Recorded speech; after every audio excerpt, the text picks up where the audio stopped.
अभी हम लोग पढ़ेंगे and press the bell icon. Never miss an update. घनाभ, घन एवं घनाभ। घन एवं घनाभ के बारे में हम सब जानते हैं पहले से ही। 6th क्लास में भी पढ़े हैं, 7th में भी पढ़े हैं और 8th में भी पढ़े हैं और 9th में भी पढ़ने जा रहे हैं कि घन एवं घनाभ क्या है। ये त्रिविमीय आकृति है। क्या है? त्रिविमीय आकृति है। इसमें 3 विमाएं होती है। घन एवं घनाभ में कितनी विमाएं होती है?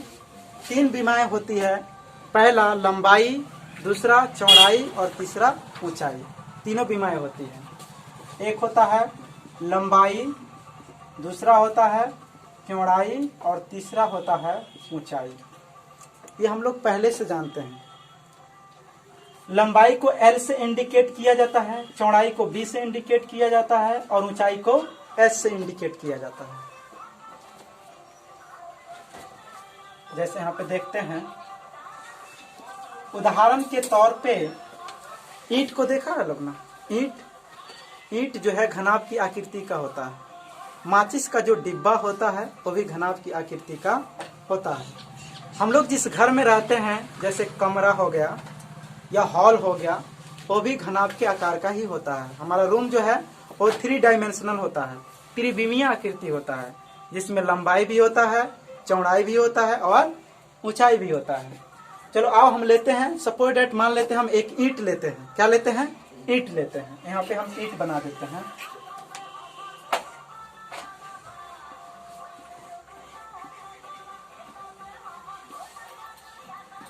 ईंट का ये टोटल लंबाई हो गया। क्या हो गया? लंबाई हो गया। और ये क्या हो गया? चौड़ाई हो गया। ये क्या हो गया? ऊंचाई हो गया। ईंट में कितने विमाएं होती है? 3 विमाएं होती है। पहला लंबाई, दूसरा चौड़ाई और तीसरा ऊंचाई। लंबाई को L से इंडिकेट करते हैं, पहले ही हमने बता दिया। चौड़ाई को B से इंडिकेट करते हैं और ऊंचाई को S से इंडिकेट करते हैं। अब क्या करेंगे कि ये जो लंबाई और ऊंचाई और चौड़ाई जो लिखते हैं, इसको मिटा देते हैं। ये अब नहीं लिखेंगे। अब केवल L से हम समझ जाएंगे लंबाई, B फॉर चौड़ाई और H फॉर ऊंचाई। बात समझ में आ रही है ना?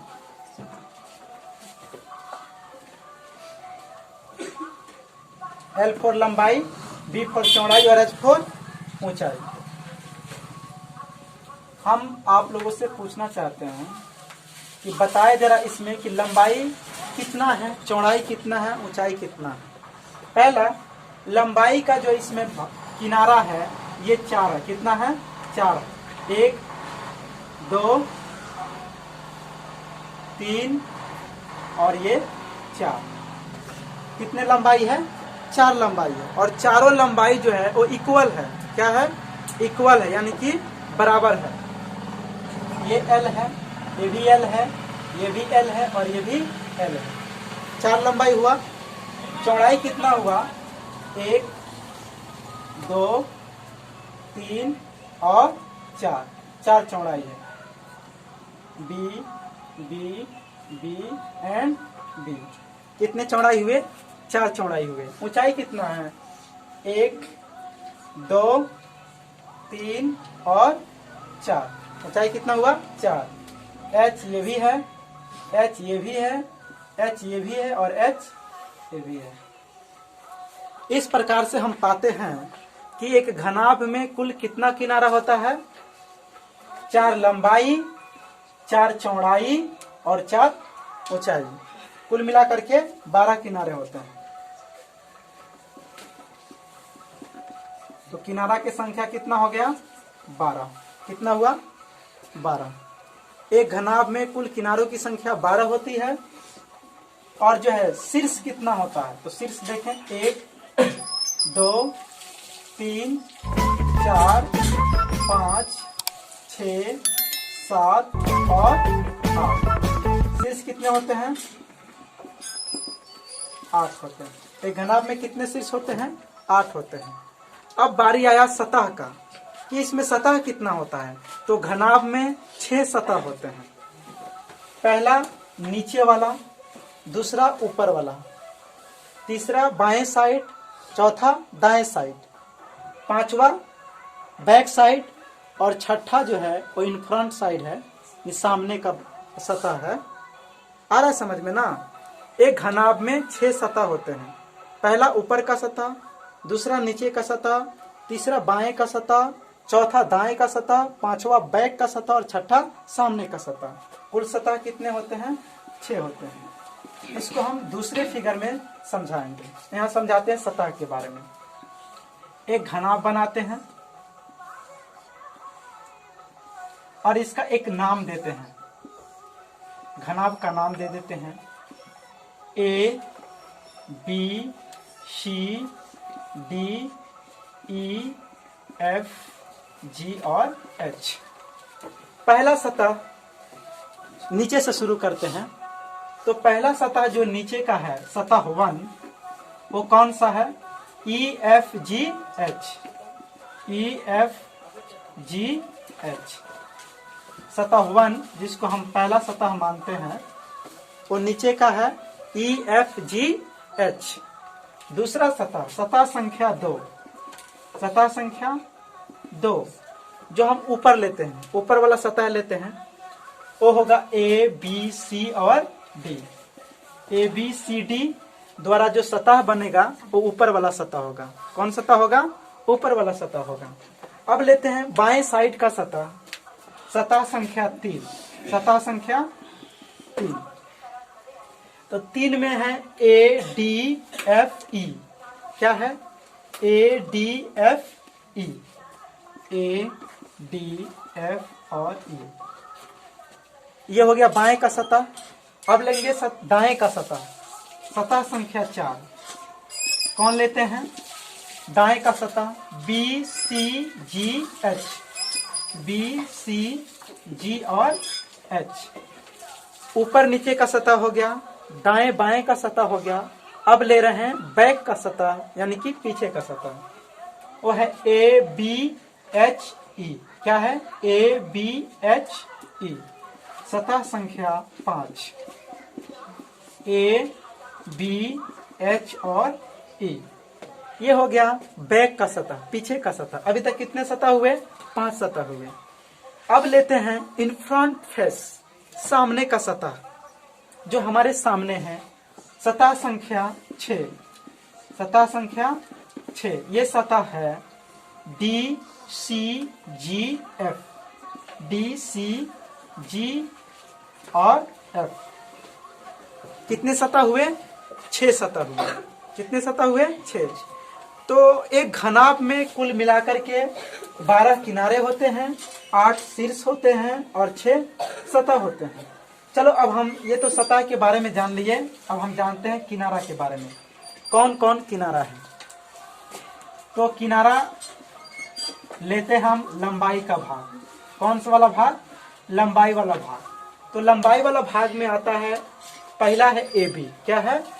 AB, किनारा 1। किनारा में आता है AB, AB किनारा है। DC, ये भी किनारा है। EH, EH क्या है? किनारा है। और FG भी क्या है? ये भी किनारा है।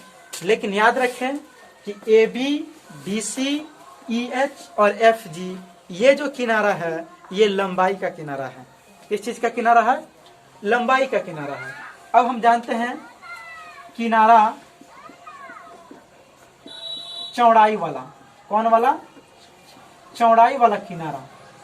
वो कौन कौन है उसका नाम देखते हैं। पहला ये है AD। ये क्या है? AD है। सॉरी, यहाँ पे किनारा लिख देते हैं। क्या है? AD है और EF है। AD, EF, BC और HG। BC और HG। ये हो गया चौड़ाई का किनारा। किस चीज का किनारा हुआ? चौड़ाई का किनारा हुआ। अब हम लेते हैं ऊंचाई का किनारा। कौन सा किनारा? किनारा जो ऊंचाई को प्रकट करता है, इंडिकेट करता है, उस किनारा को लेते हैं। ये किनारा है AEDF। क्या है? AE है, DF है, BH है और CG है। BH है और सीजी है। आ रहा है बात समझ में ना? हमारे पास जो है अब जो है 12 किनारा आ गया, 4 लंबाई का, 4 चौड़ाई का और 4 ऊंचाई का। कुल मिलाकर कितने किनारे हुए? 12 किनारे हुए। यानी कि एक घनाभ में कुल मिलाकर के 12 किनारे होते हैं और 6 सतह होता है। अब हम जानते हैं इसके शीर्ष के बारे में। चलो इधर ले लेते हैं, थोड़ी सी जगह लेते हैं यहाँ पे।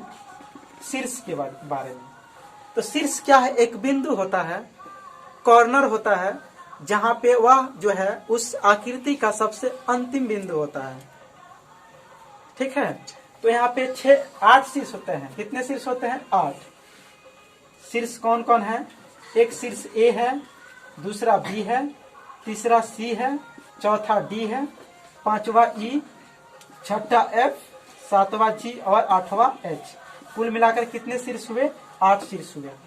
यानी कि एक घनाभ में कुल मिलाकर 12 किनारे होते हैं, 8 शीर्ष होते हैं और 6 सतह होते हैं।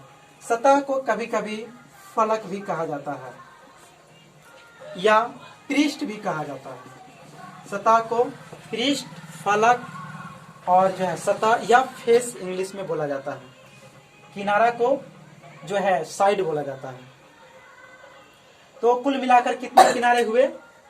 12 किनारा हुआ, 4 लंबाई का, 4 चौड़ाई का और 4 ऊंचाई वाला किनारा हुआ। अगर हमको देगा कि टोटल किनारों की लंबाई निकालना है तो 4 लंबाई, 4 चौड़ाई और 4 ऊंचाई को ऐड कर देंगे, टोटल किनारों की लंबाई निकल जाएगी। तो बात समझ में आ गया? एक घनाभ में कितने जो है लंबाई होता है, कितने चौड़ाई होते हैं और कितने ऊंचाई होते हैं, और कुल मिलाकर कितने किनारे होते हैं, कितने सतह होते हैं, और सतह की समझ भी हो गई और शीर्ष के बारे में भी हम लोग जान लिए। चलो अब हम जानते हैं इसके पृष्ठीय क्षेत्रफल एवं आयतन के विषय में। किस विषय में जानेंगे? पृष्ठीय क्षेत्रफल एवं आयतन के विषय में जानेंगे।